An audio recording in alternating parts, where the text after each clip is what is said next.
Yeah. I mean, what started Thursday, we left here. What was supposed to be a 7-hour trip turned into a 16-hour trip. We were stranded at a gas station for 6 hours, pulled off I-70. So, already not off to a great start, right? And our kids, I mean, they were really resilient. Friday, we couldn't preview the course. It was under a couple feet of snow.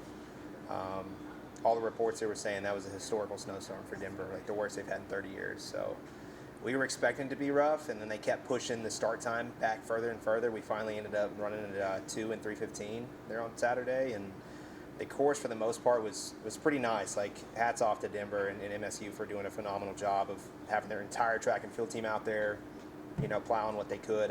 The only thing that wasn't was 400 meters at the start was when you took one step and you're in 8 inches of snow. So I thought our kids did really well despite that. We haven't run in any sort of weather like that this year, obviously. With it being so warm, just in the Texas Panhandle this year. But I was really proud of the way we fought back despite awful travel conditions, not being able to preview the course. I thought third for our men's team was phenomenal. We had some people that didn't have some great days, and we had some people that really stepped up. So to get an auto bid in this region, like traditionally, you're a podium team at the national meet. So that's really good for us to see. I think we're only going to get better. And I think we still have some great things to showcase at the national meet in terms of just depth of our team. Women, we had a few things not go our way. Our top girl just having some stomach issues. She had to drop out of the race. So for us to not have her and still finish fifth, I think that speaks to just the depth of this team. And then, our girl that's traditionally, she was, 2 seconds out of being All-American last year. She lost her shoe within the first 800 meters. So she stopped for a good 40 seconds, put it back on, and then kept rolling. So, just things like that all over the women's race. So for things to not go our way and for us to still get fifth, and I'm pretty confident we'll get in that large bid, right, just with some of the wins we have. They'll announce that this afternoon. But overall, really, really proud of our kids and the way they handled it. Those are released tomorrow, right? Today, actually. Yeah, they'll come out this afternoon. Yep. Do you feel like that weather kind of definitely hindered you guys from performing better than, really at the level you should have? Yeah, I do.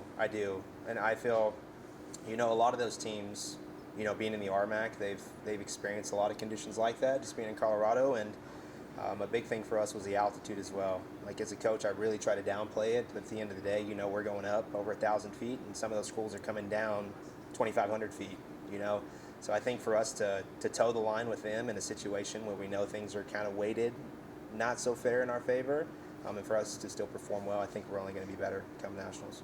And this morning, Lexi Ball and the academic runner there. What does that mean for your program? Just not only the accolades from the sports side, but then on the school side. Yeah. I mean, Lexi is just, the hallmark of a student athlete, and we praise her all the time. Every professor I talk to is always saying comments like, I don't even have extra credit in my class, and this girl has 102, right? And so she's an unbelievable person, unbelievable teammate, unbelievable student, unbelievable athlete, and we need more individuals like that on our team. So we always try to preach this idea of a fully rounded student athlete, and that's exactly what she is. So it's a blessing to be able to coach somebody like that. A little time off before you head to Sacramento. Just kind of what's the plan and schedule as you guys prepare for nationals? Yeah, just really resting up. Like, we'll do some bigger volume sessions, but nothing too crazy, especially for these men. You just ran 10K in altitude in the snow. Like, they just need to rest and get their legs back under them. So we'll do some harder stuff, not a ton of volume later this week, and then it's really just resting up and making sure we're mentally fresh is the big thing going into Sacramento.